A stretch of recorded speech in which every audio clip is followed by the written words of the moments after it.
Média Sud TV Radio sur rfcaraïbes.com.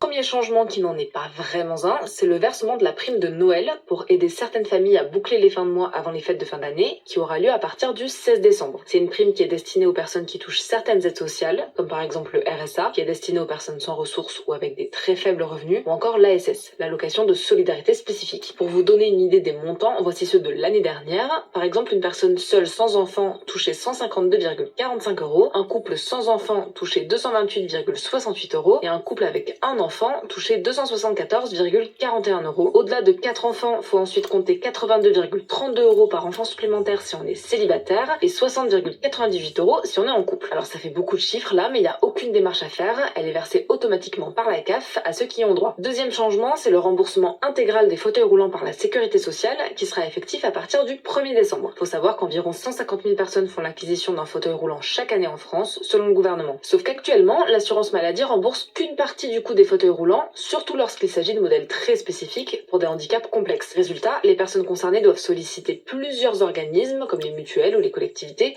ce qui alourdit les démarches et laisse souvent un reste à charge, donc un reste à payer si vous voulez, assez important. Et donc avec cette nouvelle mesure, les usagers auront plus besoin de multiplier les démarches auprès de différents financeurs, ce qui va simplifier les procédures et accélérer l'obtention d'un fauteuil. La réforme prévoit aussi la prise en charge des options et accessoires du fauteuil lorsqu'ils sont prescrits par un professionnel de santé et jugés indispensables pour compenser le handicap. Troisième changement, à partir du 1er décembre, le complément de libre choix du mode de garde pourra être versé indépendamment à chacun des deux parents en cas de garde alternée. Alors en fait, c'est une aide financière qui permet aux parents de payer une partie des frais de garde pour un enfant de moins de 6 ans.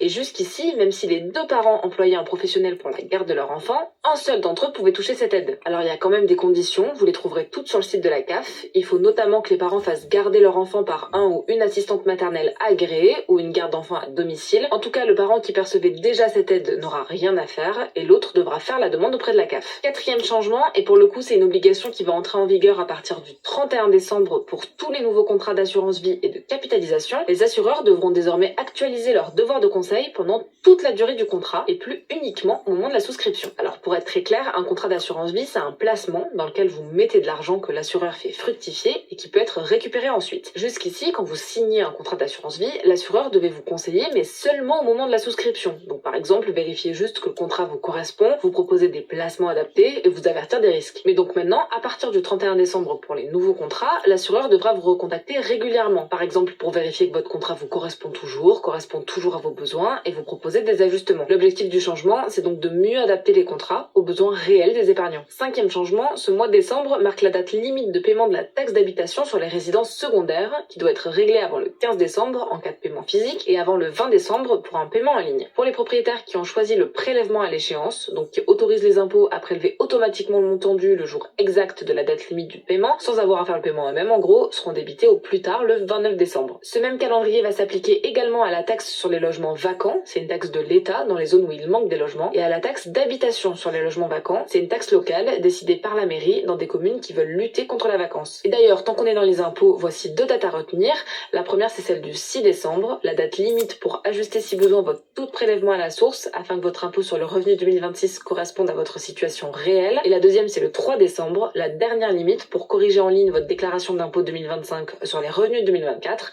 Après ça, ce sera trop tard. Et enfin, dernier changement qui va concerner pas mal d'entre vous, c'est Parcoursup qui va ouvrir le 17 décembre. Alors pour ceux qui savent pas ce que c'est Parcoursup, c'est la plateforme sur laquelle les lycéens et les étudiants formulent leurs vœux pour entrer dans l'enseignement supérieur. Les futurs étudiants pourront d'abord découvrir l'ensemble des formations proposées pour 2026 avant de pouvoir s'inscrire en janvier. Et à noter que Parcoursup affiche désormais aussi le profil des candidats qui ont été admis les années précédentes dans chaque formation. La prochaine échéance, ce sera du 19 janvier au 12 mars 2026, à savoir l'ouverture des inscriptions pour y mentionner ses vœux. Si vous voulez plus d'informations pratiques comme celle-ci, vous pouvez suivre notre média Elan qui vise justement à vous aider sur tous ces sujets. C'est dispo sur Instagram, le pseudo c'est @elan.media. Et on continue avec le reste de l'actualité de la journée en bref. On commence par celle-ci. 6000 avions A320 d'Airbus ont été cloués au sol vendredi après le signalement d'un dysfonctionnement informatique sur ces appareils. Dans le détail, l'entreprise a déclaré qu'il leur fallait remplacer un logiciel de commande qui fonctionne pas correctement lorsqu'il est exposé à d'intenses radiations solaires. Vendredi soir, Airbus a demandé à toutes les compagnies qui utilisent les A320 d'arrêter immédiatement les vols, ce qui a entraîné des retards et des annulations d'importance différentes selon les régions du monde. Par exemple, Air France a annulé 35 vols au départ d'aéroports français vendredi, mais plus de 40 vols ont été annulés aux Philippines. Alors pour se rendre compte, c'est quasiment la moitié des Airbus A320 dans le monde qui étaient concernés. L'A320, c'est l'avion le plus vendu dans le monde. Ce samedi, Airbus a finalement déclaré que les réparations d'urgence pourraient finalement être moins lourdes que prévu et prendre moins de temps. Sur les 6000 avions rappelés, une centaine seront inutilisables sur la durée, le temps de remplacer le matériel défaillant. La plupart des autres ont pu être réparés dans la nuit de vendredi à samedi. Le ministre des Transports, Philippe Tabarot, a déclaré ce samedi qu'il y avait assez peu d'impact sur le territoire national et la compagnie Air France a prévu un retour à la normale dès ce samedi. Deuxième info, Donald Trump a annoncé qu'il comptait annuler certains décrets et documents signés par Joe Biden. Alors en fait, Donald Trump avance sans preuve.